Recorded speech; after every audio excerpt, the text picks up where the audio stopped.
escuchamos. Si querés pararte, lo mismo que él, como usted es más cómodo, sentado, parado. Aí está. Okay. Boa tarde. Primeiramente, gostaria de agradecer o convite ao Ricardo, da Municipalidade de Rosário. Pedir desculpas por não falar em espanhol, mas vou contar aqui com a ajuda da Emília. E também contei com a ajuda do Fernando para colocar os slides em espanhol, mas fico à disposição para qualquer dúvida ou algum ponto que não ficou bem entendido.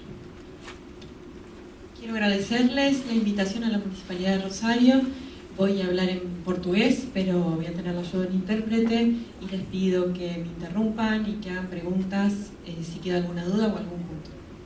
O foco da apresentação é o Plano de Energia e Mudanças Climáticas do Estado de Minas Gerais, que é uma política pública pensada para vencer os desafios e aproveitar as oportunidades colocadas pela mudança do clima. E com isso nós traduzimos ou materializamos um sentimento, de urgência da sociedade e do mundo para reduzir as emissões de gases de efeito estufa, mas também, a partir das reflexões aqui muito bem colocadas pelo Michel, ver o tamanho da importância de se repensar um modelo de desenvolvimento de um território. El foco de la presentación es el plan del cambio climático, es una política pública, nuestro desafío, el desafío que queremos afrontar y aprovechar las oportunidades que se nos presentan con el cambio climático a través de la materialización de un sentimiento urgente que se nos planteó, que es la reducción de gases de efecto invernadero. Só para dar-lhes alguns números iniciais, Minas Gerais é o segundo estado mais populoso do Brasil, com 20 milhões de habitantes, e nós somos a terceira maior economia do Brasil. Agora falar em economia no Brasil está um pouco complicado, mas nós temos uma economia diversificada, com mineração, agricultura, pecuária, indústria e uma série de atividades que emitem bastante carbono. Minas Gerais es el segundo estado más poblado de Brasil, con 20 millones de habitantes, es la tercera economía en Brasil. Bueno, hablar de economía en Brasil es un poco complicado en este momento. Tenemos una economía diversificada, tenemos minerales, agricultura, ganadería e indústria. Em termos de extensão territorial, já que estamos falando de território, nosso território equivale-se ao território da França, praticamente. Então, existem vários territórios dentro do território de Minas Gerais. Então, esse é um desafio na elaboração de uma política pública de combate às mudanças climáticas, porque são várias realidades, vários territórios, várias necessidades e vários perfis econômicos, sociais e ambientais diferentes dentro do estado de Minas Gerais. Si lo comparamos con otro territorio, Minas Gerais tiene el territorio de Francia. Tenemos dentro del territorio varios territorios, tenemos, por ejemplo, diferentes realidades en cuanto a cuestiones sociales, económicas y diferentes perfiles que nos llevan a la elaboración de esta política pública. Bom, para começarmos a discutir o Plano de Energia e Mudanças Climáticas de Minas Gerais, nós temos que conhecer um pouco do contexto do Brasil com relação à mudança do clima e às negociações internacionais, as metas colocadas. O Brasil já tem uma legislação desde 2009 para a redução de emissões de gases de efeito estufa, que equivale a uma meta de 36% a 39% em um cenário onde nada é feito. Isso já é uma legislação com uma meta para agora em 2020. Quiero hablarles un poco del contexto de Brasil y de las cuestiones internacionales. Tenemos una legislación de 2009 en Brasil para la reducción de gases de efecto invernadero que estipula para el 2020 una reducción del 36 al 39% y en un momento donde nada está siendo realizado.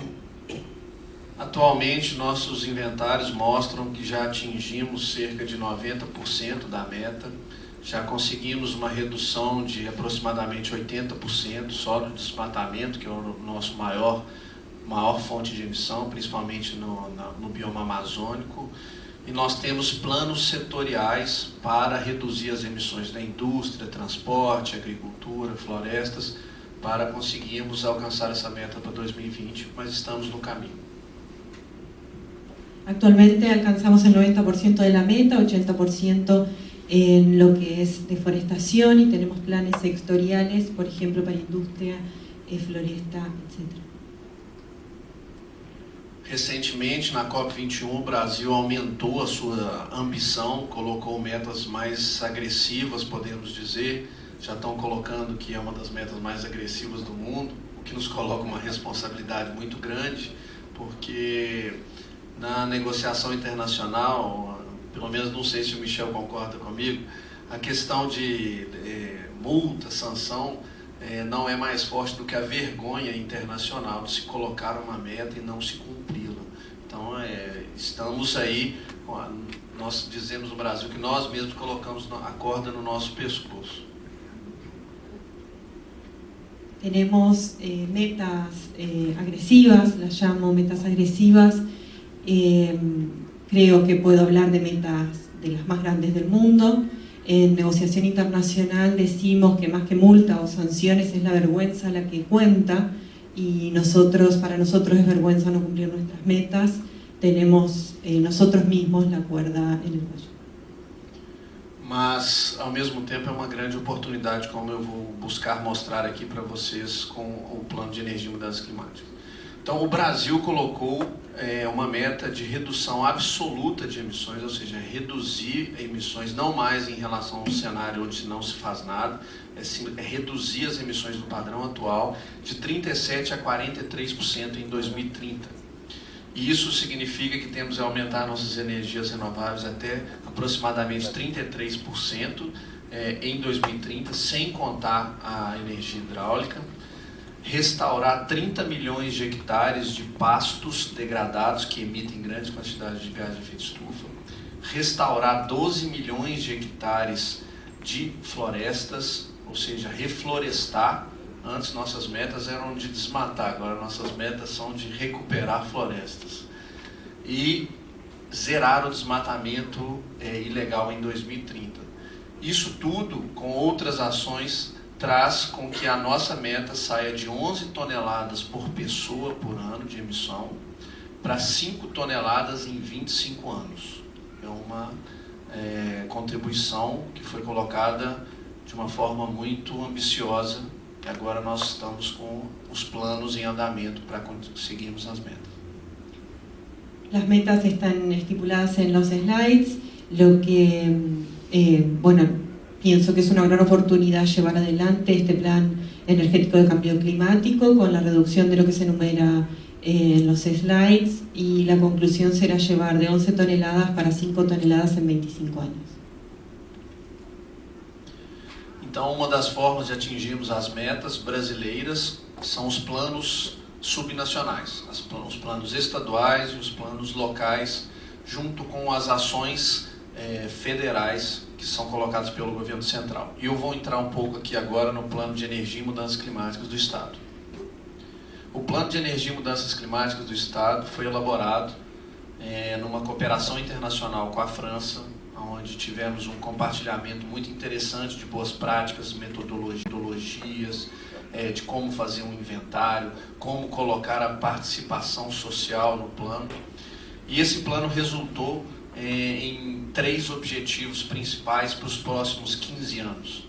Reduzir emissões de gases de efeito estufa numa economia de baixo carbono, reduzir a vulnerabilidade do território à mudança climática e articular a transversalidade nas políticas públicas, ou seja, integrar a dimensão e a variável de mudança climática em todas as políticas setoriais e territoriais do Estado. Esse talvez é o maior desafio.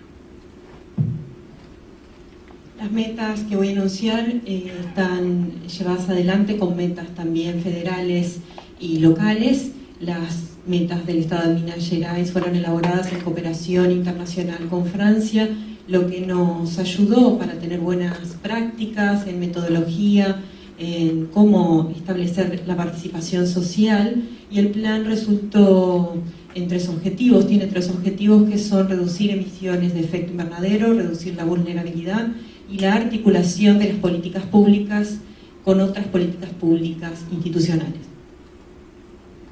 Só para dar uma visão geral da metodologia, é importante a gente ter uma metodologia para elaboração, implementação e monitoramento, né, de uma política pública. Nós elaboramos o plano em cerca de 1 ano e meio, num primeiro momento feito um diagnóstico, onde foram feitos estudos relacionados à governança, ao potencial de energias renováveis, ao inventário de gases de efeito estufa do Estado, a um estudo de vulnerabilidade territorial à mudança climática, as fontes de financiamento, ou seja, nessa primeira fase levantou-se e gerou-se conhecimento para definirmos aonde estamos, que é um esforço de aonde estaremos, onde podemos estar em 2030, se adotarmos tais medidas ou outras medidas. Essas informações técnicas foram, então, colocadas num processo participativo, onde a sociedade contribuiu, discutiu o diagnóstico e os cenários. E depois desse processo participativo foi elaborado um plano de ação que contempla 70 ações setoriais y transversales hasta 2030. En la metodología, el primer paso fue el diagnóstico. El plan nos llevó más o menos 1 año y medio. En el diagnóstico el objetivo era establecer dónde estamos, además de los puntos que se establecen en el slide. También se estipularon cuáles iban a ser las fuentes de financiamiento. El segundo paso, nos preguntamos dónde estaremos, se realizaron informes técnicos y en los 2 puntos, tanto en el diagnóstico como en los escenarios, se elaboró un proceso participativo y el plan de acción tiene 70 puntos. Um detalhe que eu gostaria de colocar aqui, que faz muito sentido nossa vinda para cá, o interesse em conhecer mais a rede de apoio aos municípios, porque nós temos 853 municípios no estado e nós fizemos uma plataforma online no primeiro momento para gerar informação, trocar informações e apoiar os municípios a fazer os seus inventários de gás de efeito estufa, os seus estudos de vulnerabilidade e financiar projetos com os objetivos do plano. Então, essa plataforma eu vou detalhar um pouco para vocês também, ao final da apresentação, mas é um grande desafio para qualquer lugar, né, do mundo, os governos centrais e regionais apoiarem os municípios sem afetarem a sua autonomia. Un detalle que es importante en mi participación en este evento es el interés de conocer redes de municipios que actúan de esta manera. Nosotros tenemos en el estado de Minas Gerais 853 municipios, 853.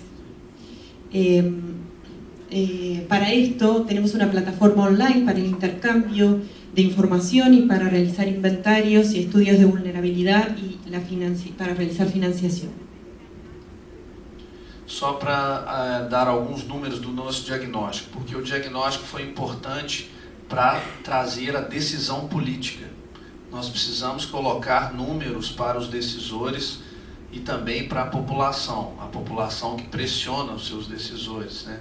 No Brasil, mais de 80% da população apoiam estratégias e medidas de combate às mudanças climáticas. Então, isso se traduz numa pressão para os nossos tomadores de decisão. E nós levamos esses números para os nossos tomadores de decisão. Minas Gerais emite cerca de 123 milhões de toneladas de gás de efeito estufa, o que representaria cerca de 10% do Brasil. O que já mostra a necessidade de um dos 27 estados se mexer mais, né? Nossas perdas econômicas em função de eventos extremos de mudança climática já foram contabilizadas de forma oficial em 17,4 bilhões de reais. Isso seria aproximadamente 4 bilhões de dólares em 7 anos. É um resultado muito forte para os decisores. Nossa matriz energética, apesar de ter uma grande participação de energia renovável, o estado de Minas Gerais, 57%, se você contabilizar toda a energia, não só a eletricidade, é de origem fóssil. e essa origem fóssil, 90% é importada, ou seja, estamos vulneráveis aos preços internacionais, a segurança energética do Estado está em jogo.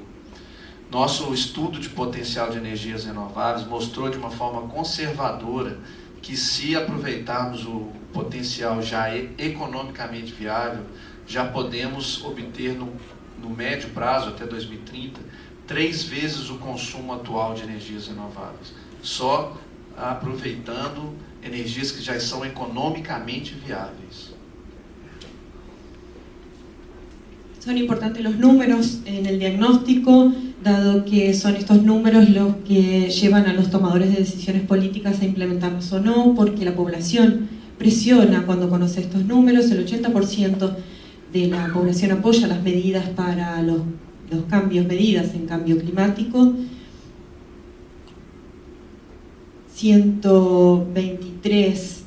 tenemos 123 toneladas de gases de efecto invernadero en el estado de Minas Gerais. Esto es una muestra de que es importante el estado en la producción de gases. Es el 10%, representa el 10% en Brasil, y esto nos muestra que somos un estado que tiene mucho que hacer aún.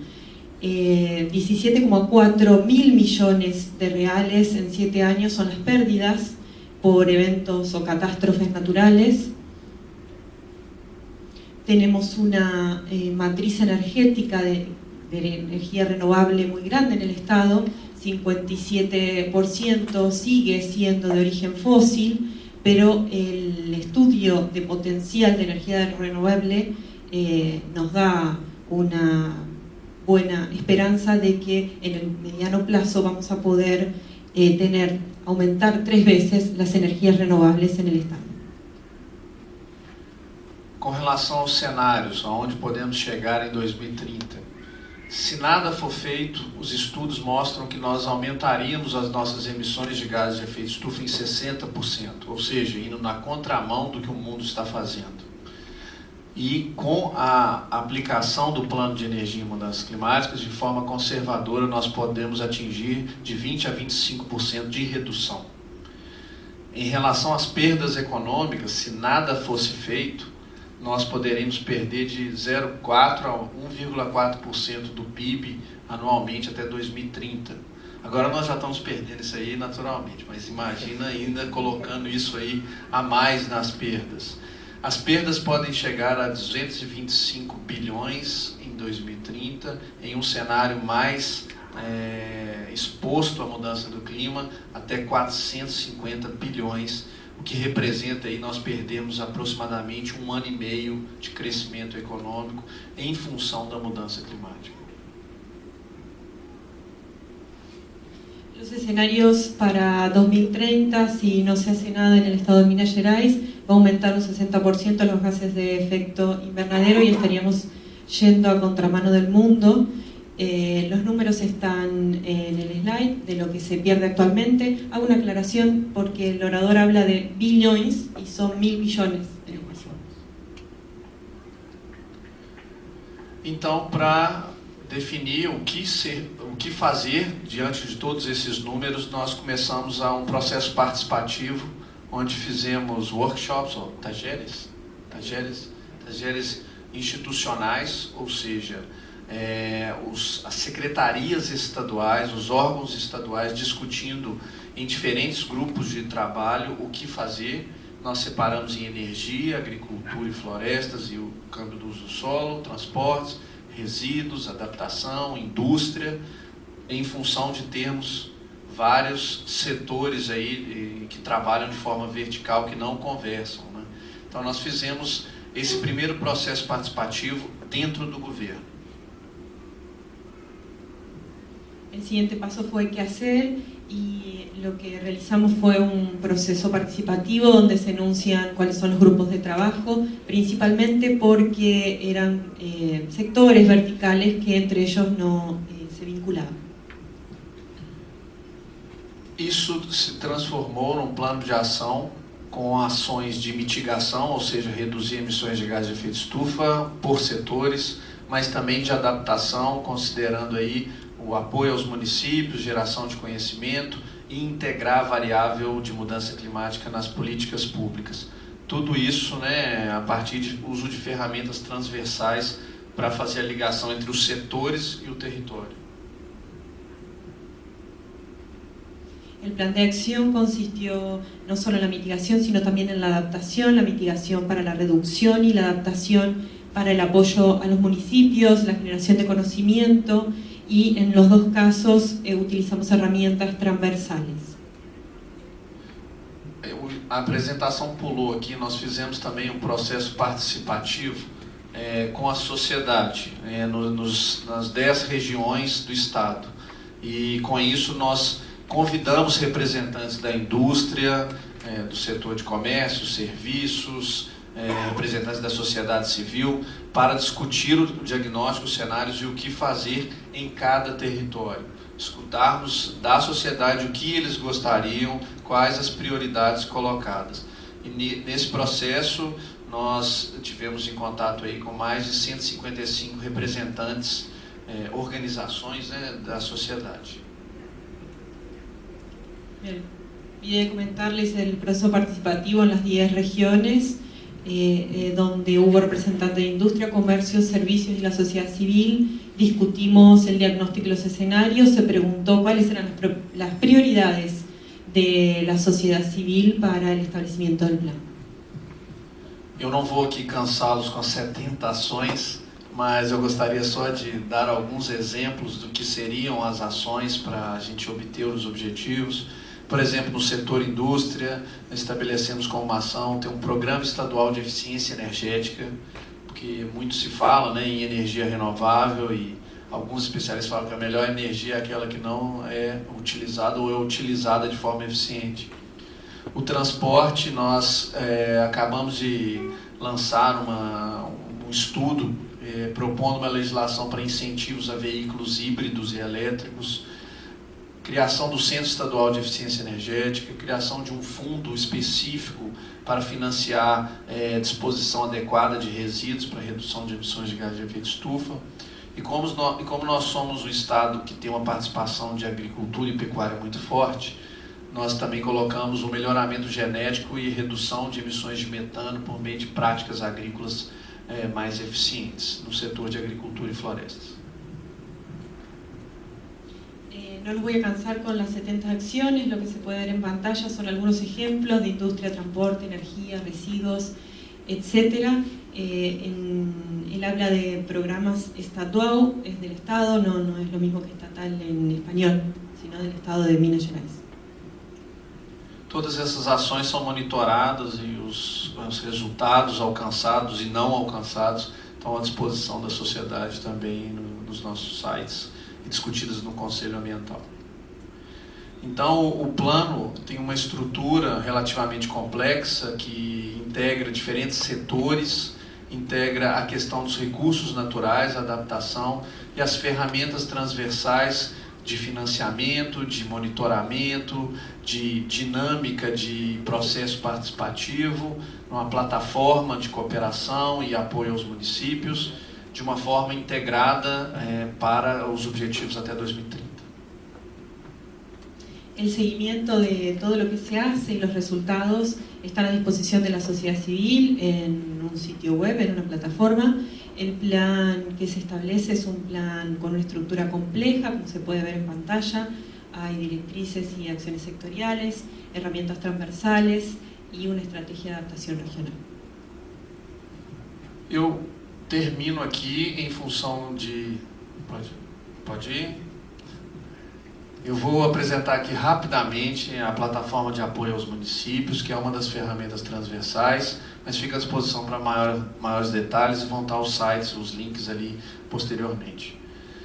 Dentro de toda essa questão relacionada a planejamento territorial, nós nos perguntamos, e os municípios, como nós vamos atuar sem afetar a sua autonomia?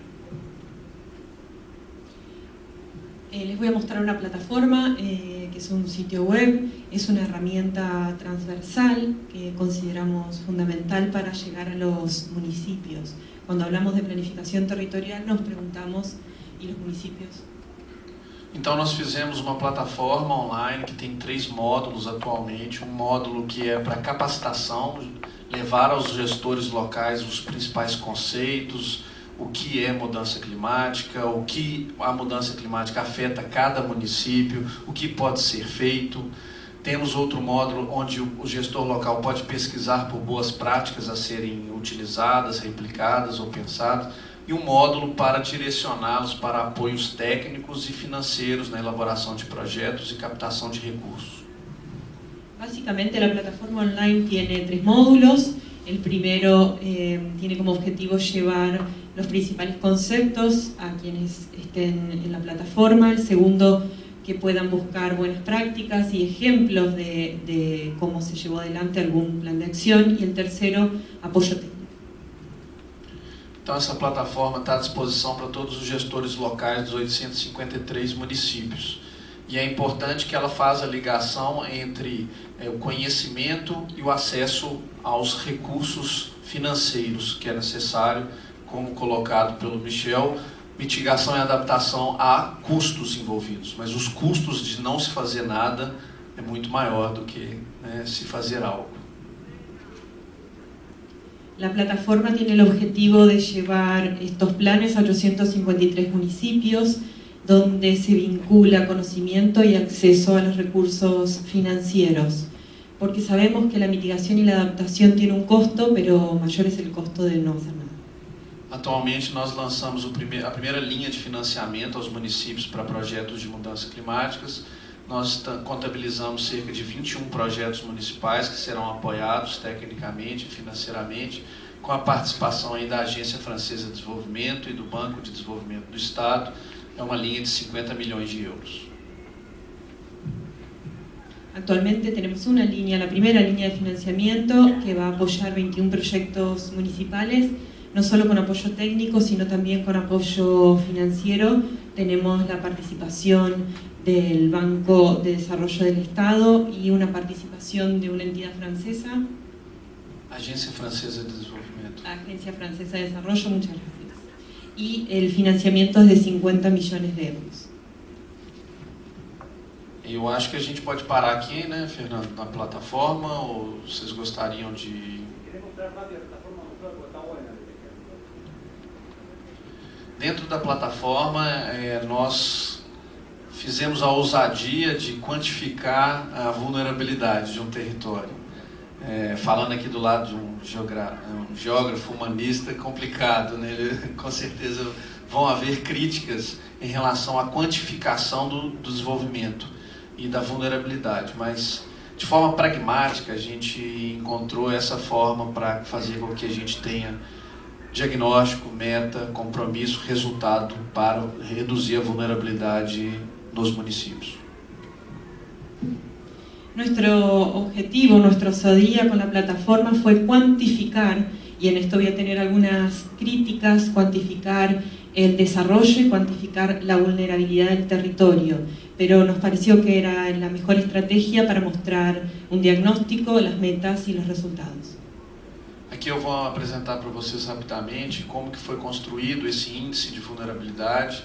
Ele foi construído a partir de fatores sociais, econômicos e ambientais que definem a vulnerabilidade.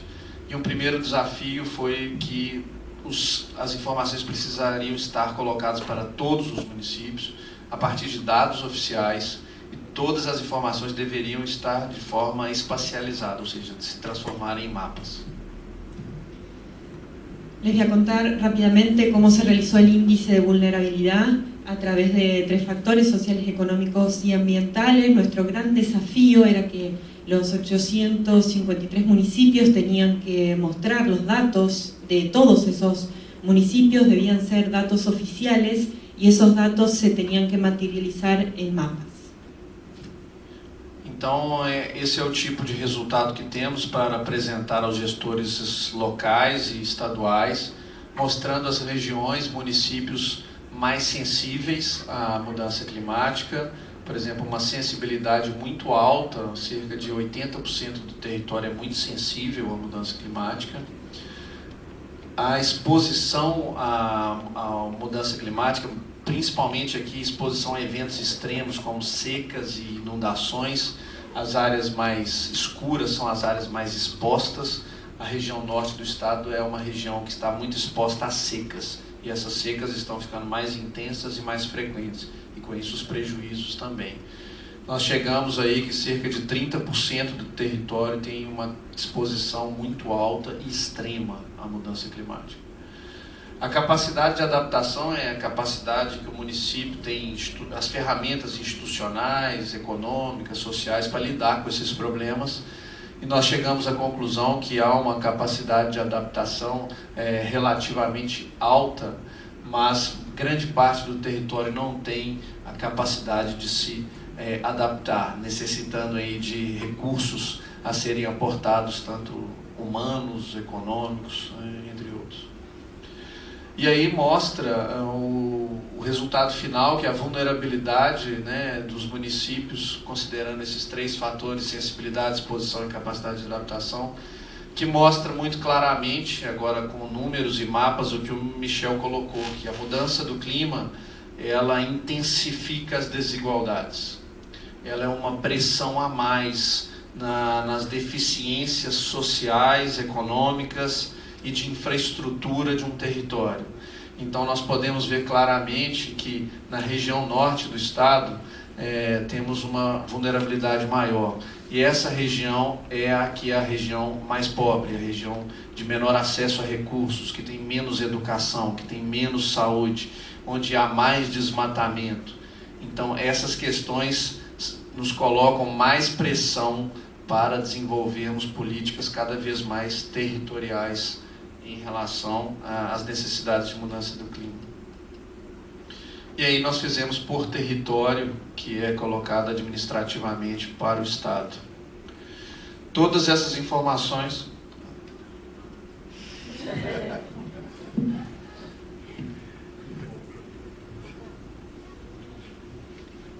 Voy a resumir lo que expuso. Se ve en los mapas, uno de los mapas muestra las exposiciones. Por ejemplo, lo que se veía oscuro en los mapas eran las sequías e inundaciones.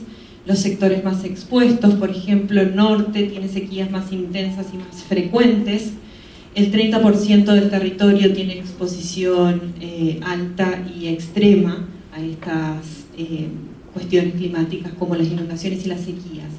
Después tenemos la capacidad de adaptación a través de instituciones, de medidas institucionales y económicas para lidiar con el cambio climático. Se veía en los mapas una alta capacidad de adaptación, pero algunos territorios no tienen esa capacidad de adaptación, y deben las políticas públicas auxiliarlos con recursos humanos y económicos. Se puede ver entonces la vulnerabilidad municipal a través de esas 3 cuestiones: la sensibilidad, la exposición y la capacidad de adaptación. Por lo que podemos resumir, por ejemplo, que el sector en la región norte del estado de Minas Gerais es la más vulnerable al cambio climático, pero a su vez es la más pobre, lo que muestra que tiene problemas con la salud, con la educación, con la deforestación. Esto genera mayores presiones, lo que se resume en que las políticas del cambio climático deben ser territorializadas. Eu peço desculpas pelo tempo gasto. Aqui estão os contatos da Fundação Estadual do Meio Ambiente, nosso plano, os meus contatos, e muitas graças.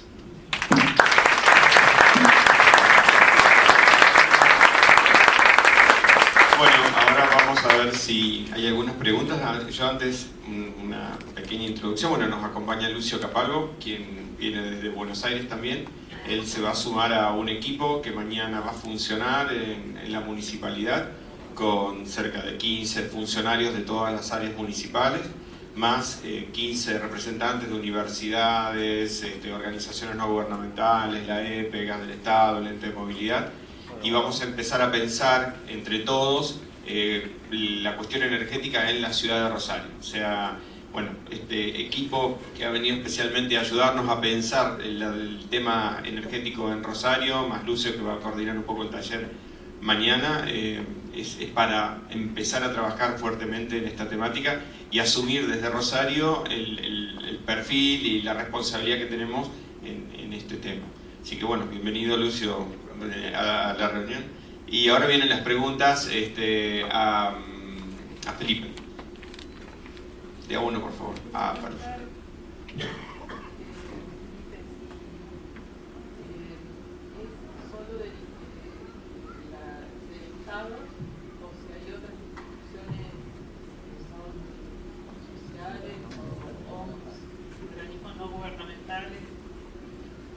Y privados, si es multissectorial este programa? Sim, o programa é um plano estadual, então ele envolve diferentes secretarias de Estado, não só de meio ambiente, a qual eu trabalho. Há participação de diversos setores do Estado, porém na elaboração do plano foram levadas em conta as demandas e as prioridades de organizações não governamentais, de associações e outras entidades da sociedade civil. Mas na execução do plano, não, a execução é feita pelo Estado junto com os seus parceiros.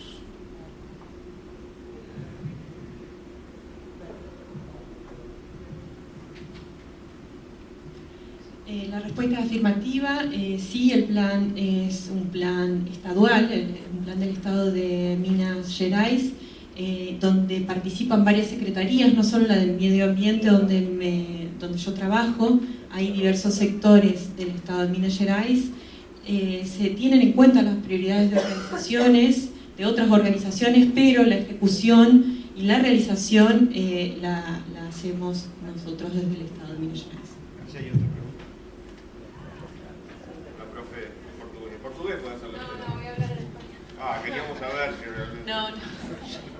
Quería saber si, teniendo en cuenta que esto responde a un plan, fue una reunión del G20, digamos a partir de lo que surge este plan, si otros estados de Brasil también están implementando políticas de reducción de gas invernadero.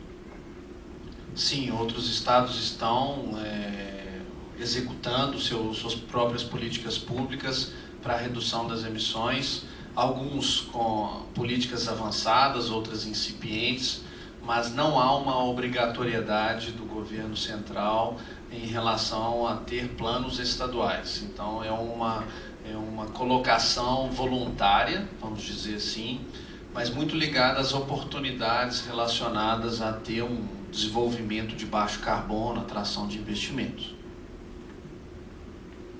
Profe. Si participa en la educación y cómo del proyecto. Si participa en la educación y cómo. Sim, a educação não foi colocada como um grupo de trabalho, Tajer, no início, o que nos gerou bastante críticas construtivas, e agora, com o plano que já estamos em execução há um ano, nós colocamos um grupo transversal específico de educação para trabalhar com as escolas estaduais e municipais todo o conhecimento básico de mudança climática e colocar as ações do plano, o que o Estado está fazendo para atingir os seus objetivos. Então foi esse ano que nós começamos, nós não elaboramos isso com a educação e foi um ponto de crítica muito forte. O dale letra al profesor que después nos vuelve locos. La educación no era una parte en el plan. Tuvimos fuertes críticas, no se lo había puesto como grupo de trabajo, pero bueno, otro plan que se está desarrollando hace un año lo tuvimos en cuenta y establecimos un grupo transversal de educación a través del cual se lleva este plan a las escuelas del Estado, escuelas municipales y escuelas del Estado, para enseñar conocimientos básicos sobre el cambio climático y para mostrar lo que el Estado está haciendo para alcanzar sus objetivos. Sí, buenas tardes. En una de las metas para la reducción, o sea, que se toma como meta para la reducción de las emisiones, uno de los ítems es reducir a cero la deforestación ilegal para el 2030. No tendría, digo yo, no tendría que ser ya la reducción o la prohibición de la deforestación, no es una meta demasiado light o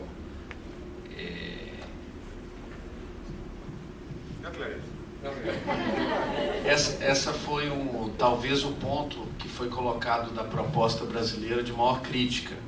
Porque se é o desmatamento, se é ilegal, ele tem que acabar hoje, né? Ele é fora da lei. A questão eu entendo o ponto de vista. Isso acontece muito na região mais amazônica. Minas Gerais ele tem um desmatamento ilegal, mas é uma fração muito pequena. A maior parte do desmatamento ilegal acontece nos estados do norte. E é uma extensão territorial aí próxima da Europa, né? Nós estamos falando. Então, eu entendo o ponto de vista governamental do custo e de toda a implementação de um sistema que está em andamento para detecção de desmatamento ilegal e controle do desmatamento ilegal. Não é porque está na lei que ele acontece, né? Não é porque a lei está escrito que não pode que a sociedade assim o trabalha. Mas, ao mesmo tempo, eu também sou do ponto de vista que esse período poderia ter sido encurtado. Ele poderia ter sido colocado para 2020 ou mesmo até 2025. O que o estado do Mato Grosso fez, que é um dos estados que tem mais desmatamento, foi encurtar isso para 2025, na sua autonomia estadual. Isso gerou um embate muito forte entre o governo estadual e o governo federal. Mas é inerente aí à nossa democracia, né? Cada um, num federalismo, colocar as suas metas. Também eu sou crítico em relação a essa meta para 2030. La propuesta brasileña fue una de las cuestiones que recibió mayor crítica. Yo también estoy de acuerdo que tendría que terminar ahora la deforestación ilegal. Les puedo contar que en Mato Grosso, en Minas Gerais, perdón, es poco, no tenemos un gran porcentaje. El mayor porcentaje de deforestación está en el norte, lo sufre el Amazonas. También entiendo el punto de vista del gobierno que se tiene que detectar dónde está la deforestación ilegal, y no quiere decir que porque está hecha la ley se va a cumplir así, porque está en la letra. Yo creo que podría haber sido menor el plazo de 2030, se podría haber llevado a 2020 o 2025. El estado de Mato Grosso, que es uno de los que tiene este problema más acentuado, lo acortó a 2025, lo que le trajo un problema importante con el gobierno federal.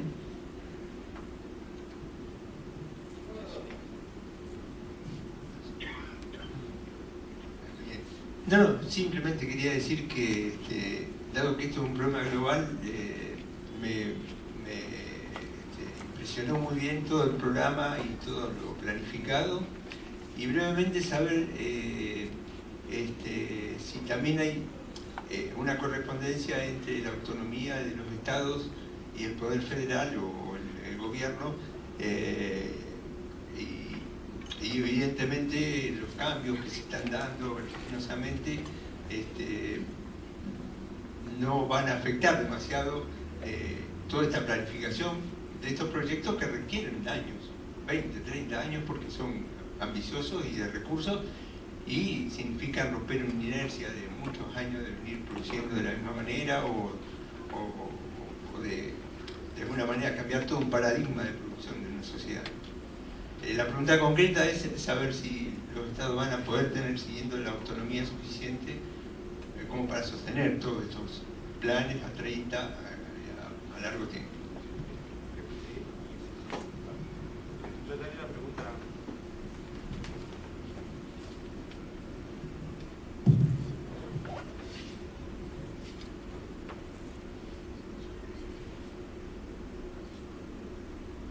Sí, pero quería volver al principio, clarificar o recordar. Habías dicho que Minas Gerais es el segundo estado más grande en términos de población de Brasil. Y que las emisiones representaba solamente un 10% de la emisión de gases de efecto invernadero de estufa en todo Brasil. O sea que ya están partiendo de una posición muy optimista, muy buena, con solamente el 57% de energía con orígenes fósiles. O sea, lo ponen en un lugar muy bueno, y me sorprende que el Estado ya tomó la iniciativa, a pesar de, o con esos buenos números, de seguir avanzando. ¿Cómo es o cómo se ha representado esto en términos de cooperación oposición del sector privado. Primeiro, eu vou responder a questão da autonomia, né? Nós vivemos no Brasil numa federação onde, no meu ponto de vista, há um poder muito centralizado no governo nacional. Se você for trazer alguém do governo nacional, ele vai achar que também a gente já tem muito poder. Mas é uma discussão inerente à nossa federação. E o governo federal ele detém a maior parte dos recursos públicos. Então, há um risco se a gente tiver uma mudança de paradigma ou mesmo de partido político no governo federal e isso afetar a autonomia dos estados. Só que a autonomia para o Brasil, em termos estaduais, é uma palavra muito cara politicamente.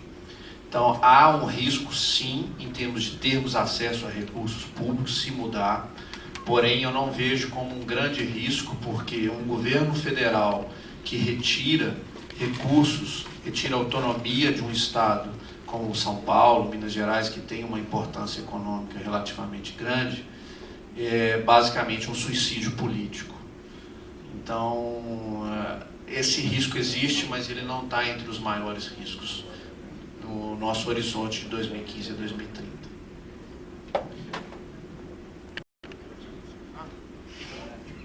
Resumo.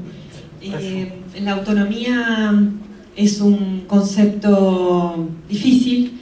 Desde mi punto de vista, estamos en un Estado federal, pero hay un poder centralizado muy fuerte. Si un político del gobierno federal viniera aquí, diría lo contrario. Pero bueno, no veo un gran riesgo en el corto plazo, en el mediano plazo, al 2030. Lo que sí es un riesgo es si se reducen el monto de dinero que se le da al Estado, pero si un político retira dinero y autonomía a estados como San Pablo, Minas Gerais, eso sería un suicidio político. Por lo tanto, no veo que el riesgo sea tan grande. Eu não sei se eu entendi bem a sua pergunta. Era uma questão do tamanho do Estado, a magnitude do Estado e a sua relação com o setor privado?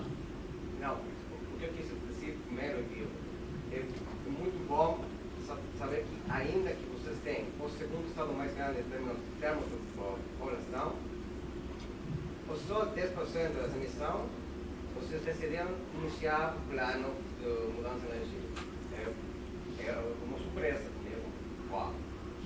E depois, como é a relação, a oposição do setor privado, dos empresários?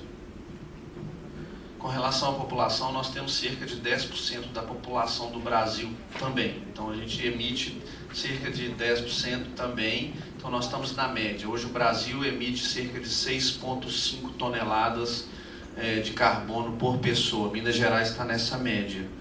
Então, se quisermos atendermos àquele objetivo federal, Minas Gerais precisa realmente trabalhar muito para aquela redução.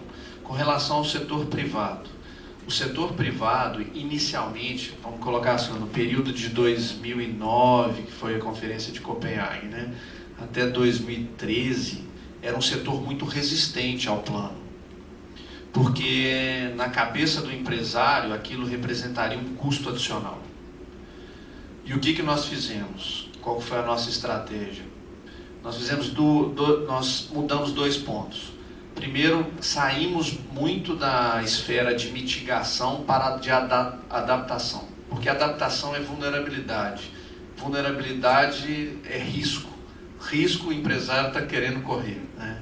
Então, isso aproximou o setor privado daqueles diferentes setores do nosso processo participativo. Eles quiseram estar presentes em todas as reuniões, quiseram discutir aqueles números, antes não queriam.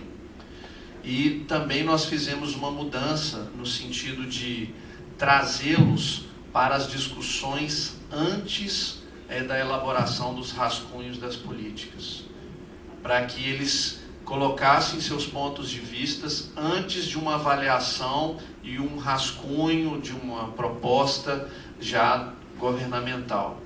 Então, acho que esses dois momentos a gente conseguiu, a partir de 2013, trazer o setor privado para mais próximo e fizemos uma série de propostas baseadas em conceitos de ganha-ganha, vamos dizer, que é empregos verdes, eficiência energética, redução de custos da fatura de energia.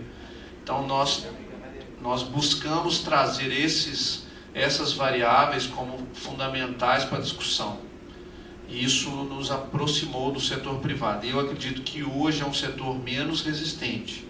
Hoje, por exemplo, o setor de agricultura e de pecuária era um setor muito resistente. Hoje não. Hoje ele vê a reforma das pastagens e a redução da emissão de metano como ganho de produtividade.